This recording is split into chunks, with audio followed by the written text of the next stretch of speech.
Hey, we're back here at Parsons Dairy Farm. We were here last Sunday for the maple syrup weekend. And we're back with Robert Parsons and Russell Parsons. And what are you guys getting ready to do here today? We're going to try to boil off the rest of the sap that we collected yesterday. And I'm not sure how many gallons it was. So 650 yesterday and 500 and some the day before, so. All right, well, a lot of people would like to know, you're doing maple syrup, obviously coming from maple trees. Now, how, you have a big tank above your head. What is the whole process here? How does the whole thing start? Well, you can see here, we haul it out of the woods with a bombardier, and it goes in the collection tank. We dump it in the collection tank. Once it's in storage, it comes in, this pump grabs it, pumps it up to the holding tank, and once it is up in the holding tank, then it's gravity feed into the evaporator. Gravity down the pipe over into the float box. It is right in here. That's the float box. Yep. And once you know that float, keeps the sap level the same height. As it evaporates, the float drops. It lets more in. So that's how that keeps at the same height. So how are you heating the sap? Heating it with wood fired, all wood fired, and once it evaporates, you know, it gets a lot of the water out, it comes into the other side, into the finishing pan itself. This is the finishing pan, and your final product is here in this corner. That little tank right here. Yep, right after it comes out of here, it goes over into this corner, and how you do that is you are always watching your temperature.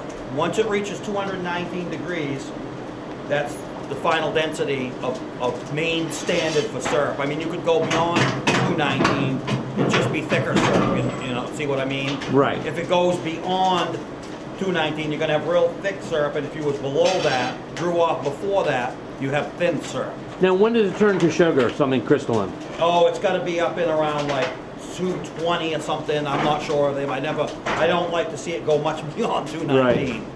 And how we usually check it is with a, this is just a hydrometer, checking density. And you check it, when this thermometer reaches 219, you take a check, but it's not there yet. Okay. See, this hydrometer is not floating. It should float up around here. And that's just really for specific gravity, isn't it? Exactly, yep, that's what that is. Yep, so it's got a little ways to go. They just pour it back in. Just pour it back in, kind of wait.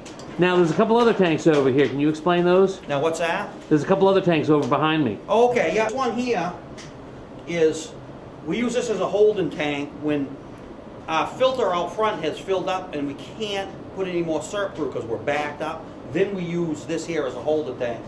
And then once this fills up, we would heat this up with propane, then take it from here again, then go out front and filter it out front. Okay, we'll follow you there. So you go right out here, and I don't have the filters on at the moment, but you would have your filters here, and it would filter through, and then once it's in here, that's where your final cannon takes place. The cannon of your syrup, you would heat this with propane to 180 to 190, and then package there.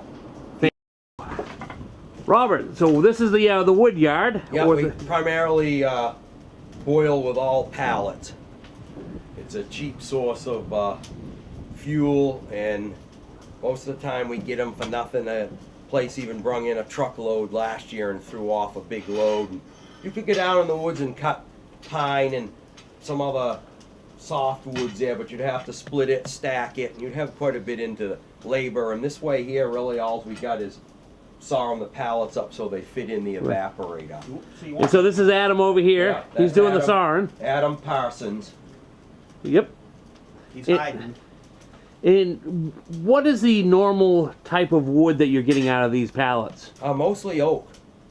So that's a pretty good hot wood. Yep, it's bone dry, and once in a while you get a soft one in there. I'm not sure what kind of wood it is there, but most all of them are oak. And it goes from there to where? And here's the fire, folks. Right there, yep. And I'll tell you, having the wood fire gives the maple syrup a much better flavor, in my opinion. Have you tasted different, Russell, from wood fired to propane? I'm not sure. I guess I couldn't say I really have, but I think wood, I think wood's the way to go, you know? But there we go. So we have Robert, Russell, and Adam. Adam's behind. We'll get a peek at him right over there. Oh, we lost the focus. There we go. And there's the wood box. So it's actually a pretty warm project you got going on here. When it gets hot out towards the end of the season, it's kind of miserable in here. I would think so. Nice today, a little chilly, so. So there we have from tapping the trees all the way to the fire, the boiling down, and then we need to take a look at the final product. This is the final product. This is the final product, so you would actually take your container, for instance, a quart container, and you would package right here. Okay. That's how you would do that. And then the final product, which would be right here. This is up to like 110 degrees because I got to do some packaging, but that's it right there.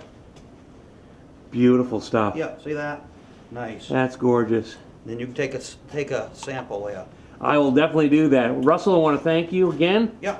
for letting us come down here and go through the whole process. Yeah, thank you. Alice, doing some boiling now. This is a pretty good view of what it looks like inside the sugar house. And it is a coming to a roll.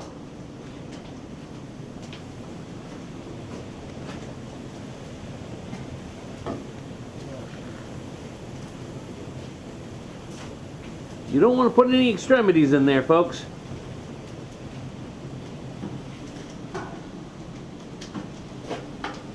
Thank you, Robert, for inviting us down and that wonderful breakfast on Sunday. Yeah, that was anytime. delicious. Yep.